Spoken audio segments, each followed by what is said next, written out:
ናታኔም ነኝ በአገልግሎቴ አይከፋኝም ታናሽነቴ እጠርጋለሁ እጅህን ጌታ ዝቅ ብዬ ላንተ ውለታ ናታኔም ነኝ ልዑል እግዚአብሔር ዛሬም ዘወትርም ለዘላለም ስሙ የተመሰገነ ይሁን። እግዚአብሔር የተጀመረ ኑሮና እግዚአብሔር የሌለበት ኑሮ ይሆናል ርዕሳችን። የሁለቱን ሕይወት አቅጣጫ የምንመለከትበት ይሆናል። ይህም በዘፍጥረት ምዕራፍ 13 ከቁጥር 1 ጀምሮ ያለውን እናያለን። እግዚአብሔር ማስተዋሉን ይስጠን። የሰማይ አምላክ ከሁላችን ጋር ይሁን። ቃሉንና ጥበቡን በልቦናችን ያብራልን። የብርሃን ንጉሥ ብርሃን ነውና በጨለመበት በኩል እግዚአብሔር ሲያበራ ድካማችን፣ የውስጥ ጭንቀቶቻችን ሁሉ የእግዚአብሔር ብርሃን ሲነካው ወደ መፍትሄው ይመጣል። እግዚአብሔር መፍትሄ ነው። እግዚአብሔር መድኃኒት ነው። እግዚአብሔር መጋቢ ነው። እግዚአብሔር ኃይል ነው፣ ሕይወትም ነው፣ መንገድም ነው፣ እውነትም ነው። ይህ ታላቅ የሆነው ሰማይ አምላክ ከእኛ ጋር ይሁን። አብርሃም ከግብፅ ወጣ፣ እርሱና ሚስቱ፣ ለእርሱ የነበረው ሁሉ። ሎጥም ከእርሱ ጋር ወደ አዜብ ወጡ። አብርሃም በከብት በብር በወርቅ እጅግ በለጸገ። ከአዜብ ባደረገው በጉዞው ወደ ቤትኤል በኩል ሄደ። ያም ስፍራ አስቀድሞ በቤትኤልና በጋይ መካከል ድንኳን ተክሎበት የነበረው ነው። ያም ስፍራ አስቀድሞ መሠዊያ የሠራበት ነው። በዚያም አብርሃም የእግዚአብሔርን ስም ጠራ። ታላቅ ስጦታ ነው። ሰዎች በዚች ምድር ላይ ሲኖሩ በሰማይ አምላክ መደገፍን ካለመዱ ሕይወታቸው ከውድቀት አያመልጥም። ቢማሩ ቢያድቡ ከፍ ቢሉ ሰማይ አምላክ ከነበረከቱ በሕይወታቸው እንዲኖር ፈቃደኞች ካልሆኑ ተስፋቸው ይቋረጣል፣ ውስጣቸውም ይዳከማል። በትውልዳቸውም ሐረግ ላይ መከራና ችግር ለማስተላለፍ ቀዳሚዎች ይሆናሉ። እግዚአብሔር አምላክ ለአብርሃም የሰጠውን ታላቅ ስጦታና ቸርነት የበለጠ ግልጽ የሚያደርገው እግዚአብሔር ብቻ አልነበረም፣ አብርሃምም ጭምር ነው። ሀብቱን ይዞ ወደ ቤትኤል ሄደ። ወደ እግዚአብሔር ቤት የሚመጣ ሀብት የተባረኩ ልጆችን ማፍራት ይችላል። ከተለያዩ የጥፋት መንፈስ የሚታደጋቸውን ኃይል ያገኛሉ።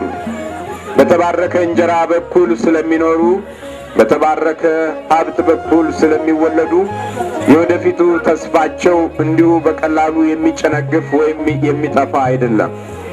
በአመል ወይም በሱስ የተመታ ትውልድም የመሆን እድሉ ከዚሁ ጎን የማይታይበት ይሆናል። አሁን እዚህ የምናየው አብርሃም በሀብት እጅግ በለጸገ ነው የሚለው። ሀብቱ ግን እግዚአብሔርን የሚያስተው አልነበረም። በገንዘባችን ዙሪያ፣ በሀብታችን ዙሪያ፣ በስልጣናችን ዙሪያ የሰማይ አምላክ እንዲገባበት አንፈቅድም። አንዳንድ ጊዜ በስልጣንም በማዕረግም መዋቅር ዙሪያ የሰማይ አምላክን የሚገልጽ እምነት ወይም ቃል ከተናገርን እንደ ኅፍረት አድርገን የምናስብበት ጊዜ ብዙ ነው። የተቀደሰችና የተባረከች አገር ልጆች ሀብትና ስልጣን ሲያገኙ ከሰማይ አምላክ ፊት ሸሽተው እርም የሆነ የጥፋት አቅጣጫን ለመያዝ ራሳቸውን ሲያዘጋጁ እያየን የሚመጣውን ውድቀት አስቀድመን አላስብንበትምና በእውነት አሳዛኝ ፍጥረቶች ሆነናል። አብርሃም አያችሁ፣ በሀብቱ ወደ ልዑል እግዚአብሔር አምላክ ሲሄድ በልጽጎ እያለ ሀብታም ሆኖ እያለ አምላኩን ለማምለክ ወደ ቤትኤል ሄደ። የቤትኤል ሀብት እንዴት አስደናቂ ነገር ነው! እግዚአብሔር የሚያየው ሀብት፣ የሰማይ እጅ የሚነካው ሀብት ማን ሊወስደው ማን ሊያጠፋው ይችላል? ዘመን፣ ጊዜ፣ ወቅት፣ ሰዓት ማን ሊሽረው ይችላል? በሀብታችን ውስጥ እግዚአብሔር ከኛ ጋር ይሁን። ግን ምን ሀብት አለን? ሟርተኛው፣ ሰላቢው፣ መተተኛው፣ አስማተኛው ክፉ መንፈስ የነካው አይደለም። በእጃችን የጠላት ኃይል እያለ በዓይናችን ክፉ መንፈስ እያለ ያየነው አይደለም። እያደረ ሲሟሽሽ፣ እያደረ ሲርቅ፣ እያደረ ከእኛ ሕይወት ሲያመልጥ ባዶ እየሆንን የምንኖር በእውነት የሎጥ ሀብት ሆኖብናል ዛሬ። እና ወደ ቤትኤል በኩል በሄደ ጊዜ የእግዚአብሔርን ስም ጠራ። በኑሮ ውስጥ የእግዚአብሔርን ስም ጠራ። በሀብት ውስጥ የእግዚአብሔርን ስም ጠራ። በገንዘብ ውስጥ የእግዚአብሔርን ስም ጠራ። እግዚአብሔር ስሙ የተመሰገነ ይሁን። ታዲያ የእግዚአብሔርን ስም ጠርተን አርሰናል። የእግዚአብሔርን ስም ጠርተን አልምተናል። የእግዚአብሔርን ስም ጠርተን ቤት ሰርተናል። የእግዚአብሔርን ስም ጠርተን ልጅ ወልደናል። ይሄ የማይታይ ጉዳይ ነው።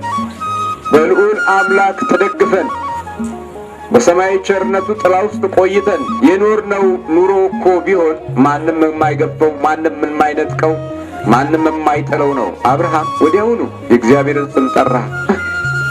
መኖሪያው ነዋ። ከሱ ሀብት ይልቅ የእግዚአብሔር ስም የከበረ ነዋ። ከሱ ኑሮና እድገት ይልቅ የእግዚአብሔር ስም ኃያል ነዋ።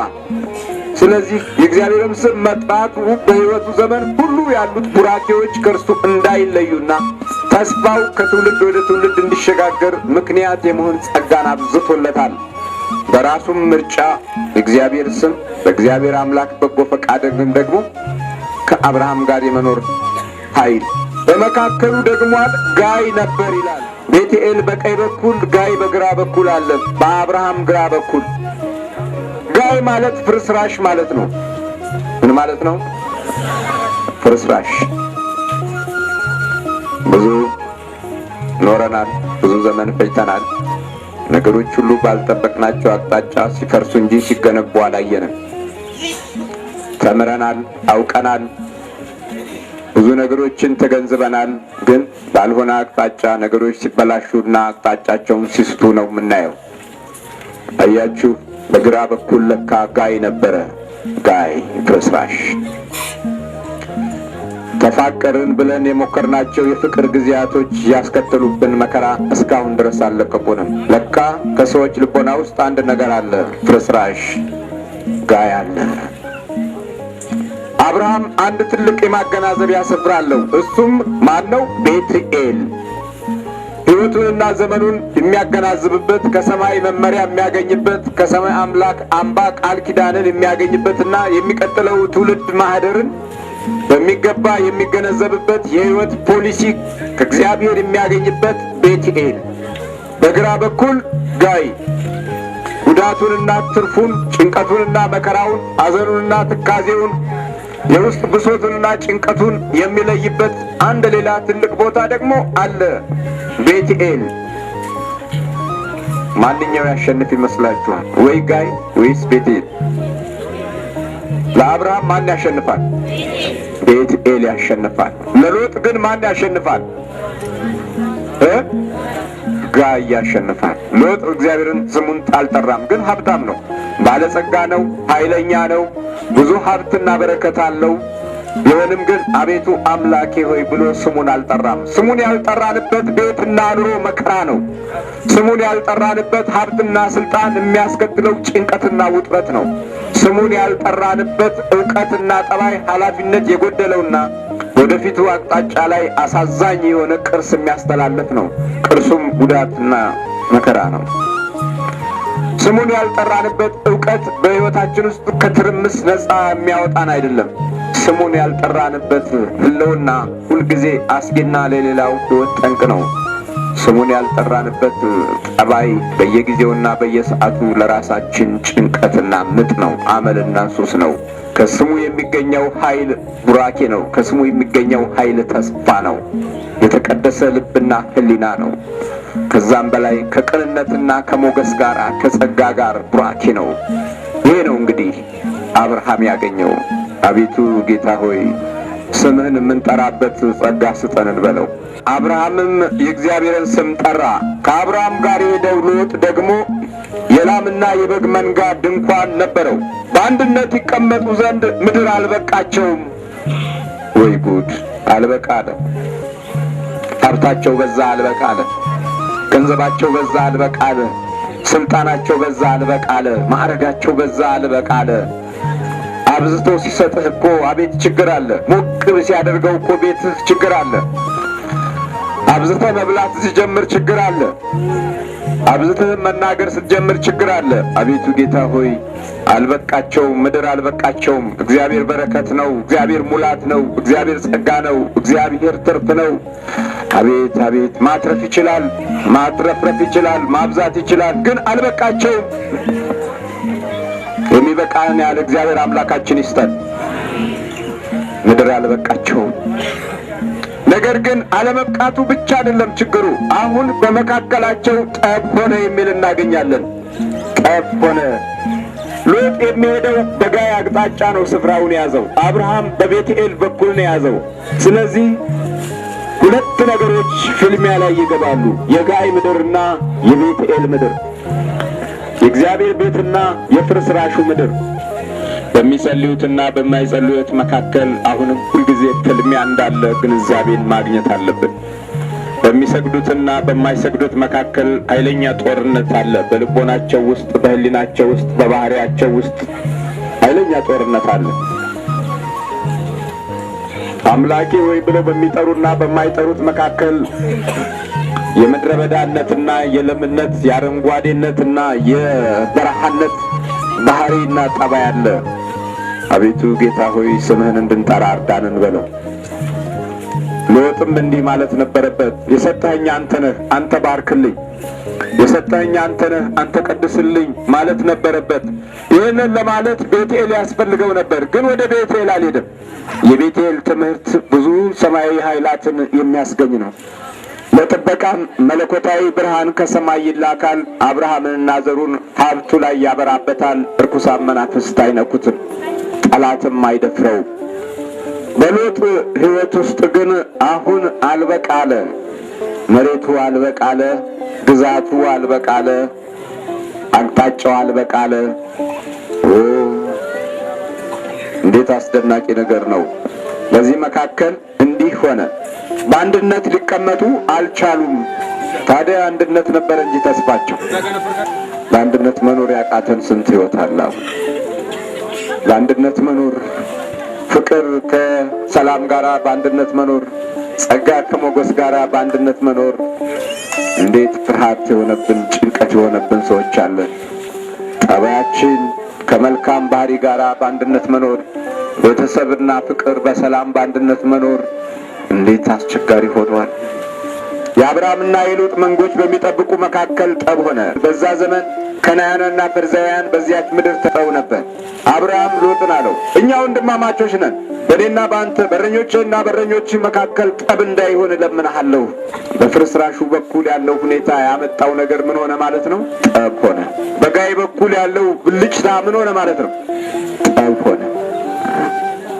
በሚጸልየውና በማይጸልየው መካከል ምን መጣ? ጠብ ሆነ። አያችሁ፣ ከአምልኮት ርቀን ያፈራናቸው ነገሮች ጠብ ብቻ ነው ነገር ነው። የጠብ ምንጭ ደግሞ አለመብቃት ነው። አይበቃኝም። የሌላውንም መንጠቅ፣ የሌላውንም መቀማት፣ የሌላውን መውሰድ፣ እድሉን መውሰድ፣ ጠባዩን መውሰድ፣ ባህሪውን መውሰድ፣ ከዛ ሌላ ክፉ ባህሪ መተካት የትውልድ ስፔር ፓርት ሆኗል። በአሁኑ ዘመን ቤት ሰርስሮ መዝጊያ ሰብሮ የሚሰረቅ ነገር ብዙ የለም። በአሁኑ ወቅት የሚሰረቀው ምንድን ነው? እድል ነው። እድል፣ የህይወት አቅጣጫ፣ የወደፊቱ ተስፋና ራዕይ ነው የሚወሰደው። በትምህርት ቤት ጎበዝ ተማሪዎች እድላቸው ይወሰዳል። በገበያ ጎበዝ ነጋዴዎች እድላቸው ይወሰዳል። በጥንካሬ የሚሰሩ ሰራተኞች ጉልበታቸው ይወሰዳል። በሀብት ጠንካራና ወደፊት ማንም ሊበግራቸው ሊቀድማቸው አይችሉም የሚባሉ ሰዎች በሟርት አማካኝነት ገንዘባቸው ይወሰዳል። በከብት አርቢነት እንኳ የተሰማሩ ሰዎች በቡዳ ይበላሉ። ከብቶቻቸው፣ ላሞቻቸው፣ በጎቻቸው ይከሳሉ። መወፈራቸው ቀርቶ ጭራሽ ይሞታሉ፣ ይታመማሉ። በአይን እየተወጉ በመንፈስ እየተወጉ እንዲሞቱ ይደረጋል። አቤት እንዴት አስፈራ ጊዜ! ዛሬ ሰዎች በጥቂቱ ባላችሁ ነገር ላይ ጠብ ይፈልጋሉ። በትንሹ ነገር ተጋጭተው ወደ መተት ለመጓዝ መንደርደሪያ ሐሳብ ይፈልጋሉ። በመጽሐፍ ቅዱስ ውስጥ ከተጠላው አንዱ ሟርት ነው። በዘፍጥረት 18 ላይ ሟርተኞች በእግዚአብሔር ፊት የተጠሉ ናቸው ይላል። በክፉ ዓይን የማየት ስሜትም ራሱ የሟርት ክፍል ነው። ለሌላው ውድቀት መመኘት እስከሆነ ድረስ ጥፋት ነው። በአብርሃምና በሎጥ መካከል ምን ሆነ? ጠብ ሆነ። ስለዚህ አብርሃም ያደረገው ምርጫ እንዲህ አይነት አይነት ጠበኛ የሆነ አቅጣጫ ይዞ መሄዱ አስፈላጊ ስላልሆነ በፍጥነት ከእግዚአብሔር ጋር በሚኖርበት ጊዜ ጉዳት የሚያመጣ ችግሮችን የሚፈጥሩ ነገሮችን አስቦ በፍጥነት መለየት ነበረበትና ወደ ሎጥ ሄደና በአንተና በእኔ መካከል በረኞችህና በረኞቼ መካከል እባክህ ጠብ አይሁን ብሎ ለየ። እስቲ ረጋ ብላችሁ በክርስትናችሁ ውስጥ ያለውን ጉዳትና ትርፍ መዝናችሁ ታውቃላችሁ? በሕይወታችን የጎደለንን በመንፈስ በኩል የተዳከምንበትን እና በጸሎት ማጣት ምክንያት ረድኤት ጎድሎን የተሸማቀቅንበትን ጊዜና ሰዓት ረጋ ብላችሁ ያሰባችሁበት ጊዜ አለ? መፍትሄውን የምንፈልገው እንደገና ከኃጢአት ነው። አብርሃም እንዲህ ነው ያለው። መዘን አያችሁ፣ ሲመዝነው ባላንሱ ጥሩ አልመጣለትም። አገልግሎቱ በጌታ ፊት መስዋዕት እያቀረበ ይሄድ የነበረበትን የጸሎት ጊዜ፣ የሎጥ ኑሮና ሀብት፣ የሎጥ እረኞችና ከብቶች በመካከሉ የፈጠሩት ትልቅ ጉዳት ለአብርሃም እንደ አንድ የሕይወት ጠንቅ ነበረ።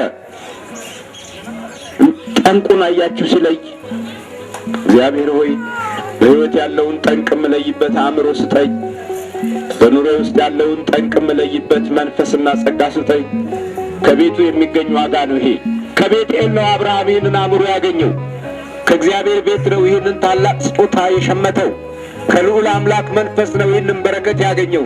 ስለዚህ እንዲህ አለ፣ በእኔና በአንተ መካከል ጠብ አይሁን። እግዚአብሔርን ለማገልገል ሰማያዊ አምላክን እና ረድኤቱን ለማግኘት የበረከት ተስፋውን ለመቅመስና የተባረከ ትውልድና ብሩህ የሆነ ሕይወት ያለው ነገድ ለማፍራት እንዲህ ነዋ፣ በእኔና በአንተ መካከል ጠብ አይሁን። በእያንዳንዱ ወቅት የሚመጡትን ጊዜያቶች ለማንበብ፣ ሰማያዊ የሆኑ ድምፆችን ለመቀበል፣ ከእግዚአብሔር ጋር ለመነጋገር በእኔና አንተ መካከል ምን አይሁን? ጠብ አይሁን። በማህበራዊ ሕይወት ትርምስ ውስጥ በመቆማችን ብቻ ለዛ መፍትሄ እንፈልጋለን ብለን በስጋዊ ሁኔታ ደክመናል። ስለዚህ ከጎናችን ብዙ ነገር አመልጦናል። አብርሃም በዚህ ጉዳይ ላይ ትልቅ ጥንቃቄ አድርጓል። በቤቴል ያለው ኑሮውን አክብሮ መያዝ። ለምን መሰላችሁ? እሱ የቤቴልን ኑሮ አክብሮ ለመያዝ እድሉን ያሰፋው አለ ምክንያት እኮ አይደለም። የቀመሰውን ታላቅ ስጦታና እርካታ በሕይወት ውስጥ ዘልቆ ለሌሎች እንዲተርፍ ከማሰብ ጋራ ነው። ለሌሎች እንዲተርፍ እኮ ነው። አያችሁ የተጠነቀቀው። አሁን ለሌሎች እኛ ያተረፍነው ምንድን ነው? ጥፋት አይደለም፣ ሐዘን፣ ችግር፣ ጭንቀት፣ ውድመት አይደለም ያተረፍነው። እሱ እኮ ጥንቃቄ ያደረገው ለሌሎችም ለማትረፍ ነው። አሁን እዚህ ያከበረው የቤቴልን ሐሳብ ይዞ በምስጋና የቆየው ለሌሎች ለማትረፍ ነው። እኛ እየተስገበገብን፣ በስልጣን እየተስገበገብን፣ በማዕረጋችን እየተስገበገብን፣ በያዝነው ወንበር እየሰረቅን እየተስገበገብን፣ እየዋሸንና እየነጠቅን እያታልልን ያካበትነው ነገር ነገ በረከትንና ክብርን የሚያስገኝ አይደለም፣ ወደ ውርደት የሚወስድ ነው። ከንቱ የሆኑ ጥፋቶችን ወደ ትውልድ ውስጥ የሚያስገባ ነው። ስለዚህ የቤቴልን ኑሮ አክብሮ መያዝ እንዴት ታላቅ ጸጋ መሰላችሁ!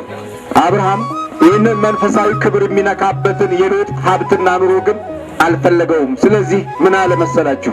እባክህ ከኔ ዘንድ ትለይ ዘንድ እለምንሃለሁ። ታላቅ ምርጫ ነው አሁን። ወይ ከሎጥ ጋር በጠብ መኖር፣ አሊያም ሎጥና ሀብቱ ተለይቶ አብርሃም ከእግዚአብሔር ጋር መኖር። ሁለት ምርጫ አለ። ምርጫችን እኛ ምንድን ነው? ከአመላችንና ከሱሳችን ጋር ከእግዚአብሔር እየተጣላን መኖር ወይስ ከሱስና ከክፉ ነገር ጋር ተጣልተን እሱን አስወግደን ከእግዚአብሔር ጋር ታርቀን መኖር? ዛሬ ሁለት ምርጫ አለ። በውስጣችን ጠንቅ የሆነውን ነገር አስወግደን በቤቴል በኩል መቆየት፣ አለያም ደግሞ ከክፉ ጋር ተሳስረን በጋይ በኩል መቆየት፣ በፍራሹ በኩል መኖር። ተወልዶ ሲፈርስ፣ አድጎ ሲፈርስ፣ ገንብተነው ሲፈርስ፣ አስበነው ሲፈርስ፣ አቅደነው ሲፈርስ፣ ከዚህ የበለጠ ፍርስራሽ አለ? ስልጣን ይዞ ሲፈርስ፣ እድሉ ሲፈርስ፣ ባህሪው ሲፈርስ ከዚህ የበለጠ አለ? ይሄን ከማየት የበለጠ ጉዳት አለ? አብርሃም ይሄን እንዳያይ እኮ ነው፣ ወደ ፍርስራሹ ሳይሆን ወደ ቤቴል እንዳያይ ነው ምርጫው። ስለዚህ አክብሮ ይዟል የቤቴልን ሐሳብ፣ የእግዚአብሔርን ሐሳብ፣ ስሙን እየጠራ የሚጓዝበትን መንገድ መርጧል።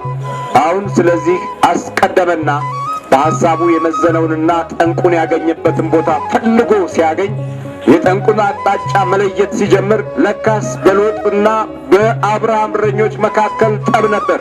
በሀብቱና በገንዘቡ መካከል ጠብ ነበረ። ስለዚህ ረድኤቱ ከእርሱ ሳይወገድ የተስፋው ምንጭ ከሕይወቱ ሳይርቅ አሁኑኑ ጠንቁን ለመለየት አሰባያችሁ። ጸልየን ለምንድን ነው ምሕረት የማይመጣው? ጠንቁን ለመለየት አቅም ስለሌለን እኮ። እግዚአብሔርን ጠርተን ለምንድን ነው ሀብታችን የማይባረከው? ጠንቁን እኮ መለየት ስላልቻለ። ታዲያ ዋናው ምክንያት ምንድን ነው? በቤትኤል በኩል ስላልቆምን ነው። አያችሁ፣ ለካስ በጋይ በኩል ነው ያለ ነው። በአማርኛ ሲተረጎም በፍርስራሹ በኩል ተወልደን እንዴት ቀና የሆነ ነገር ይታየናል። በፍርስራሹ በኩል ቆመን እንዴት ብሩህ ነገር ይታየናል። በፍርስራሹ በኩል ተምረን እንዴት የተተከለ ነገር ይታየናል። ለካ ከአመሰራረቱ እኛም በጋይ በኩል ነው ያለ ነው። ሎጥ ይሄ አደጋ ነው የገጠመውና አብርሃም ሎጥን አለው፣ እኛ ወንድማማቾች ነን። ዛሬ ወንድማማቾች የሚሆኑት ብዙዎቹ ሰዎች አብረው ከቃሙ፣ አብረው ካጨሱ፣ አብረው ከጠጡ ነው አይደለም እንዴ? ታዲያ በቤቴል ነው ያለ ነው፣ በጋይ በኩል በፍርስራሹ በኩል። ዛሬ ብዙዎች የቁም ጓደኛሞች ናቸው። ዛሬ ብዙዎች በክፍያ በኩል ነው የሚተባበሩት። ወይ ሲከፈላቸው ወይ ሲከፍሉ የወደፊቱን ተስፋና ምክንያት አድርገው ነው የሚፋቀሩት። አብርሃም እኮ እንዲህ ነው ያለው፣ እኔ እናንተ ወንድማማቾች ነን። በሀብት እኩል ናቸው። የተባረከ ሀብትና ያልተባረከ ሀብት ግን አለ። በቤትኤል ያለና በጋይ በኩል ያለ አለ። ዛሬ እኛ ወንድማማቾች ነን እንዴ? አይደለም። እንደዚህ የሆነ አይደለም ያለ ነው። ስለዚህ እንደ አብርሃም በቤትኤል በኩል ያሉ ድምጾች ያስፈልጉናል። እንደ አብርሃም ያለ ዛሬ ወንድማማቾች ነን። ኦሮሞው ከአማራው ከትግሬው ተጋብቷል። ትግሬው ከአማራው ከኦሮሞው ተጋብቷል። እኛ ምንድነን? ወንድማማቾች ነን። ስለዚህ ሁላችንም ምንድነን? በአንድ ቃል ኢትዮጵያዊ ነን። እንደ ሀገርም እንደ ህብረተሰብም እንደ ዜጋም አንድ ነን። ታዲያ እኛ ወንድማማቾች ነን። ግን ቢሆንም የሎጥ ድምፅ አይደለም ይሄ ድምፅ የማ ድምፅ ነው? የአብርሃም ድምፅ ነው። ከየት የወጣ? ከቤትኤል በኩል። ስለ ቤትኤል ያለው አክብሮት ከተጠናከረው ሰው በኩል የወጣ ድምፅ ነው። እኛ ከፊት የምንጠብቀው ታላቅነትና ብርቱነት፣ አዋቂነትና ለህብረተሰብ ጠቃሚ የሆነ ዜጋ ሲሆን ግን የሚቀድመን ጋይ ነው። የጠበቃችሁት በብዙ መንገድ በሕይወታቸው ብዙ ታላቅ ስራዎች ይሰራሉ ብላችሁ ያሰባችኋቸው ልጆቻችሁ ብዙ ጊዜ ያገኛችሁበት ቦታ ላይ ራሳችሁን ሳያማችሁ አይቀርም። ልጁ ሲጋራ ይለኩሳል፣ መጀመሪያ ተደብቆ፣ በኋላ አባቱ ፊት ይለኩሳል። ጉድ አይደለም? መጀመሪያ ተደብቆ ይቅማል፣ በኋላ አባቱ ፊት ይቅማል። የጠበቃችሁት በዚህ መንገድ ነው። ፍየል መስል ከቅጠል ጋር የሚልከሰከስ ሕይወት ለማፍራት ነው እንደወለዳችሁት። አያችሁ፣ ይሄድ ነው በሎጥ መንገድ ነው። እንዲህ ሆኗል። ጋይ እግዚአብሔር ከሁላችን ጋር ይሁን። እናቶች ጋይ ቀድሞናል። ፍርስራሹ ቀደመን። በትምህርት ቤት አመልና ሱስ ይዘው ይማራሉ። ዛሬ የ8ና የ9 ዓመት ልጅ አሽሽ ይወስዳሉ። ለዚህ ቀዳሚዎቹ ደግሞ የባለጸጎቹ ልጆች ናቸው። በሀብት እንድልቆሽ እንጂ በመንፈሳዊ በረከት ያልተወለዱት ልጆች ይህንን የአሽሽ ገበያ አጧጥፈውታል። የወደፊቱ እብደት ምን ሊመስል እንደሚችል አስቡት። ይህም እንዲህ ነው። የተወለዱበት ጊዜ፣ ሰዓት፣ ዘመን፣ አቅጣጫ፣ ቤተሰብ እና ባልንጀራ፣ ወዳጅ፣ ጓደኛ እንዲህ ሆነ። ጋይ ኧረ እባካችሁ ተከታተሉ። በቤት ተከታተሉ፣ በኑሮ ውስጥ ተከታተሉ። ትውልዳችን መርዘኛ የሆነ አቅጣጫን መርጧል። ዲያብሎስ በባህሪው ውስጥ እየነገሰ ነው። እብደት በቀላሉ እየጀመረ ነው። የቤቴል ልጆች ነን ብለን አሁን ልንፎክር እንችላለን። ይሄ ፉከራችን ምናልባት ለትንሣኤ ጊዜ፣ ለጥምቀት ጊዜ ብቻ ነው፣ ወይም ለኅዳር ሚካኤል ወይም ለሰኔ ሚካኤል ነው። እንሰበሰብና እዚህ መዘመሩም አንዳንዴ ጨፈገጋናል። አይመራሁ እንላለን። ምን ዋጋ አለው አይመራሁ? በዓመት አንዴ ሁለቴ ሶስቴ ልብሳችንን አጥበን ክርስቲያን መምሰል በቂ ይመስላችኋል? ይሄ አይደለም። ስለዚህ አሁንም ያለንበት መሰረት እንዲህ የሆነ ነው።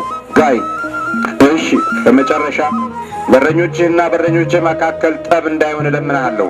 ምድር ሁሉ በፊትህ አይደለችምን? ከእኔ ትለይ ዘንድ እለምንሃለሁ አለው። አንተ ግራውን ብትወስድ እኔ ወደ ቀኝ ሄዳለሁ፣ አንተ ቀኙን ብትወስድ እኔ ወደ ግራ ሄዳለሁ። ይሄ የፍትህ ሚኒስቴር ነው። ታላቅ የሆነ ምርጫ ነው። የፍትህ ሚኒስቴር ነው አብርሃም። የዳኞች አለቃ ነው አብርሃም። ምን አደረገ? በራሱ ዓይን አዳላ እንዳይባል ወይ ቀኙን ውሰድ እኔ ወደ ግራ ልሂድ፣ ወይ ግራውን ውሰድ ወይ እኔ ወደ ቀኝ ልሂድ። ወደ ግራም ቢሄድ አብርሃም እግዚአብሔር ከእርሱ ጋር ነው፣ ግራውን ይባርክለታል። ወደ ቀኝም ቢሄድ አብርሃም እግዚአብሔር ከእርሱ ጋር ነው፣ ቀኙን ይባርክለታል። አየህ ለሎጥ ምርጫውን ሲሰጠው ወደ ቀኝ ብቻ ሂድ ቢለው ቀኙ መልካም ስለሆነ አውቆ ነው አየህ ብሎ በሎጥ ሕይወት ውስጥ ቂም እንዳይኖር ነው ምርጫውን ያስተካከለለት። ምርጫ አስተካክላችኋል እናንተ? ወደ ራሳችሁ አላዘነበላችሁም? አሁን የምናየው ስግብግብነት ከዚህ የመነጨ አይደለም? አብርሃም ይህን አድርጓል።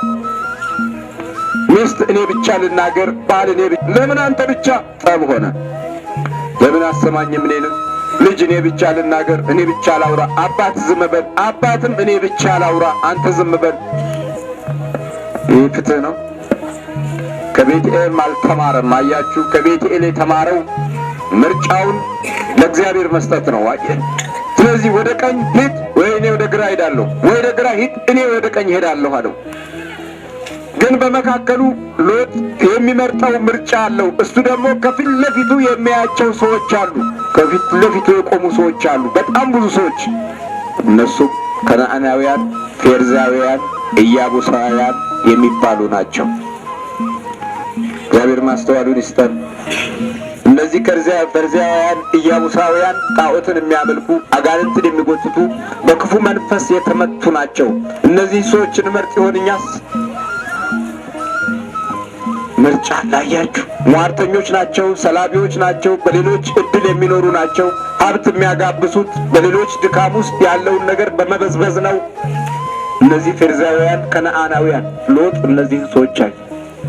አብርሃም ግን እስካሁን ማንን የሚያዩ መሰላችሁ? ቤቴል። የማን ቤት? የእግዚአብሔርን ቤት ያያል። እግዚአብሔር ምሕረቱን ይስጣል። ለካ የሚታዩ ሰዎች አሉ። ለካ ከፊት ለፊት የሚቆሙ አሉ። ዲያብሎስ ከፊት ለፊትህ ያቆማል። ሎጥም ዓይኑን አነሳ፣ በዮርዳኖስ ዙሪያ ያለውን አገር ሁሉ ውሃ የሞላበት መሆኑን አየ። በራሱ ጥበብ ነው ያየው። ውሃ የሞላበት እንደሆነ አየ። ከዛም እንደ ገነት ያለ ታላቅ ሰፋፊ የሆኑ ዝግባዎችና ጥዶች፣ ሳሮችና ቅጠሎች የበዛበት የአረንጓዴ ምድር ገጽታ እንደሆነ አየ። አሃ አለና፣ አያችሁ፣ ይሄማ ለከብት ይመቻላል፣ ይሄ ለሀብቴ ይመቻል፣ ይሄ ለኑሮ ይመቻል አለና ተለየው፣ ከአብርሃም ተለየው። የአብርሃም ዓይን ግን ይለያሉ ወገኖቼ። አሁን በራሱ አስተሳሰብ፣ በራሱ እቅድ፣ በራሱ እውቀት፣ በራሱ ትምህርት እንጂ አሁን ለውጥ እየተጓዘ ያለው በእግዚአብሔር ምሪት አይደለም። ከ60ዎቹ ዓመት ጀምሮ በራሳችን ዘሬ፣ በራሳችን ጥበብ፣ በራሳችን ስልት ወይም ደግሞ በሌሎች ኩረጃ መንፈስና ባህሪ አሊያም ደግሞ በባዕዳን ምሪትና አስተሳሰብ ወይም በባዕዳን ጠባይና ባህሪ ውስጥ ገብተን ራሳችንን እዛ ውስጥ እያገኘነው ነው ያለነው። ማንነታችን ከነታሪካችን ተወግዶብን የምንረዳውና የምናውቀው ነገር ተዘበራርቆብን ልንይዘው የሚገባ ታሪኮችና ቅርሶቻችን እንኳን ሁሉ ሳይቀር ለእኛ ማንነት ግልጽ ያልሆንልን ሆነን ለብቻ በጋይ በኩል ቆመናል። ለብቻ ዝም ብለን በአካባቢ ስሜትና ጠባይ ተወጥረን ዕድሜያችንን በከንቱ የመጨረሱ ገጽታ የሚታይብን የፍርድ ሰዎች ሆነናል። ከዛ አሁን ውሃ የሞላበት እንደሆነ አየ። ለጊዜው ነው። ሶዶምና ገሞራን ከማጥፋቱ በፊት እግዚአብሔር እስከ ዞአር ድረስ እንደ እግዚአብሔር ገነት በግብፅ ምድር አምሳል ነበረ። ሎጥም በዮርዳኖስ ዙሪያ ያለውን አገር ሁሉ መረጠ። ሎጥም ወደ ምስራቅ ተጓዘ። አንዱም ከሌላው እርስ በርሳቸው ተለያዩ። አብርሃም በከነዓን ምድር ተቀመጠ፣ ሎጥም በሶዶም ምድር ተቀመጠ። ሰዶም ምድር ገባ። ለካ ታምራለች ሶዶም። ለካ በጣም የተዋበች ነች ሶዶም። ለካ ትማርካለች ሶዶም። የቤቴልን ያህል የምትባርክ ትመስላችኋለች ሶዶም? ሰዶምና ገሞራ በጣም ያማሩ ከተሞች ናቸው፣ ያምራሉ። ውሃቸውም የሚያልቅ አይመስልም። ምድሪቱም የምትገለባበጥና የምትቃጠል አትመስልም። ዛፎቿም የሚወድቁ አይመስሉም። እዛ ያለው ልማት የማያቋርጥ ይመስላል። አቤት አቤት ያምራል ለካ ሶዶም። የተዋበ ነው ለካ ሰዶም። በማን ዓይን ነው ግን? በማን ዓይን ነው? በሎጥ ዓይን ነው፣ በእግዚአብሔር አይደለም። ሰዶም ታምራለች በሎጥ ዓይን። ስለዚህ ለኑሮ ይመቻል አለ። ድንኳኑን ወሰደና በሰዶም ተከለ። አብርሃም ግን ወዴት ወሰደው መሰላችሁ? በከነዓን ምድር ተቀመጠ ይላል። እግዚአብሔር ስሙ የተመሰገነ ይሁን። ከነዓን ምድር ላይ ማን አለ? ቤትኤል አለ። ከእግዚአብሔር መመሪያ ያገኛል። ሰማያዊ መላእክት ከፊቱ ናቸው። የወደፊቱ ተስፋና ገጽታ ይለመልማል። የተባረኩና የበረከት ምንጭ ሊሆኑ የሚችሉ ሀብቶች እዛ ቦታ ላይ ይፋፋሉ፣ ያድጋሉ። ነገ ለሚመጣው ትውልድ ተስፋ የሚሆን ራእይም አብርሃም ከእግዚአብሔር ይማራል። ሎጥሳ ሰዶም ገብቷል። አበቃ። እንግዲህ ወዲህ ታሪኮች ሁሉ ይሟሽሻሉ። እንግዲህ ወዲህ ጋይ ነው ያለው። ሎጥ ከተለየው በኋላ አለ እስቲ በሉ እግዚአብሔርም ለአብርሃም ተገለጠለትና ዓይንህን አንሳና አንተ ካለበት ስፍራ ተመልከት። አያችሁ፣ ማ ከተለየው በኋላ ጠብ ሲለየው፣ ነገር ሲለየው፣ የሀብት ፍላጎት ከውስጡ ሲለየው እግዚአብሔር ለአብርሃም ተገለጠለት። እስካሁን አብርሃም ድሃ ነው እንዴ? ክርስትናን የድህነት ምንጭ የሚያደርጉ አሉ። ብዙ ሰዎች ክርስትናን የመከራ ምንጭ አድርገው የሚያስቡ አሉ። ረድኤት ስልቃቸው ኃጢአት በባህሪያቸው ነግሶ የክፉ መንፈስ መሰሪነት እያጠቃ ሲያወድማቸው የክርስቲያንነት ሕይወት መከራ ነው ብለው ያስባሉ። ኧረ እባክህ ተው፣ መከራን ማለት ነው የክርስቲያን ሕይወት። ግን አስቀድመን የፈተና አቅጣጫዎችን መዝጋት፣ በሩን መዝጋት፣ መድፈን ግዴታ ነው። የፈተና ምንጮቹን ከወዲሁ ለማድረግ ዝግጁ የሆነ ዓላማ ያለው አስተሳሰብና ሕይወት፣ ልቦናና አእምሮ ሊኖርህ ይገባል። ይህ ካልሆነ ግን አዎ ሕይወትህ በጠንቁ በኩል ስለሚያልፍ እግዚአብሔርን መከተል እንደ መከራ ታደርገዋለህ። አይምሰልህ፣ መከራ አይደለም። እግዚአብሔርን መከተል ደስታ ነው። ቅዱስ ጳውሎስ እንዲህ ነው ያለው፣ በጌታ ደስ ይበላችሁ። በፊልጵስዩስ ምዕራፍ 4 ላይ እንዲህ ያለው፣ በጌታ ደስ ይበላችሁ። አሁንም ደግሜ እላለሁ በጌታ ደስ ይበላችኋል። ምክንያቱም እግዚአብሔር የደስታ ምንጭ ነው። ሀብታችን ከላይ ስጋዊ ነገሮችን የምናሸንፍበት እንጂ ወደ ውስጠኛው ክፍል ደስታን የሚያመጣ አይደለም። ስለዚህ ብዙ ሰዎች አሁን እውነተኛውን ደስታ ፍለጋ ገና አሁንም እየፈለጉ ነው። ደግመው እየፈለጉ ነው። በመካከሉ ዕድሜያቸው እያለቀ ደስታን ሳይጨብጡት የመከራ ቋት ውስጥ እንዳሉ ሆነው እየተሰቃዩ፣ አንዳንዶቹ ራሳቸውን እያጠፉ ነው። አንዳንዶቹ ደግሞ ሌላውን እየጎዱ ነው። ደስታ ፍለጋ ነው። ግን ከአብርሃም ሎጥ ሲለይ እግዚአብሔር ተገለጠለት። ይሄ ነው እኮ አቤት ብርቱ ነገር! ይሄ ነው የተገለጠለት። እግዚአብሔር ነው የተገለጠለት። ሰማይ አምላክ ነው የተገለጠለት። ፈጣሪው ነው። በገንዘባችን ውስጥ እግዚአብሔር ተገልጧል። በሀብታችን ውስጥ እግዚአብሔር ተገልጧል። በኑሯችን ውስጥ እግዚአብሔር ተገልጧል። ማስተዋሉን ይስጠን አምላካችን። የለም ሁሌ እንደፈዘዝንና እንደደነገዝን ዘመናችንን በከንቱ እንደጨረስን የምንኖር ፍጥረቶች ሆነናል። ከዛ ዓይንን አንሳና ካለበት ስፍራ ወደ ሰሜን፣ ወደ ደቡብ፣ ወደ ምስራቅና ወደ ምዕራብ እይ። የምታያት ምድር ሁሉ ለአንተና ለዘርህ ለዘላለም እሰጣለሁ። ዘርንም እንደ ምድር አሸዋ አደርገዋለሁ። ማን ነው የሚያደርገው? አንደኛ እዚህ ጋር ቤቴልን ያከበረ ሰው ነውና የከበረ ትውልድ ለማግኘት እድል አገኘ።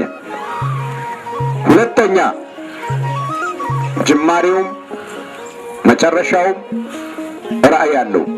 ሶስተኛ የሰማይ አምላክ ተገልጦለት በቅዱስ ቃሉ በሰማያዊ ቃሉ ስጦታውን አረጋገጠለት። ምን ሲል? ለአንተና ለዘርህ እሰጥሃለሁ።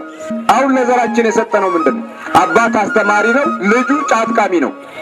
ምን አገኘ? አባቱ ጀነራል ነው፣ ልጁ አሽሽ ወሳጅ ነው። ለዘር አገኘን?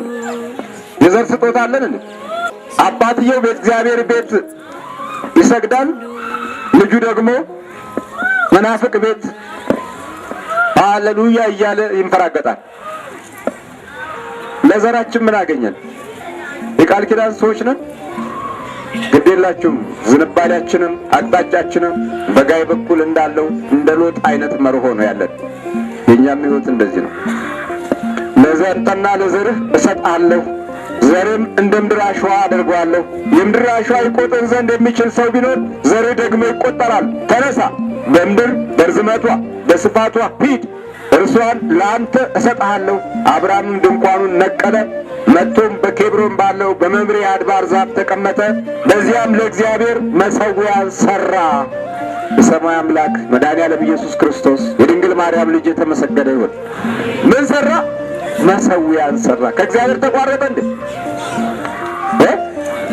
አልተቋረጠም። ከቤቴል ተቋርጧል? መሠዊያ ሠራ። ድንኳኑን የት ነው ያኖረው? ሰዶም ሳይሆን ኬብሮን ነው። ኬብሮን ማለት የቃል ኪዳን ምድር ማለት ነው።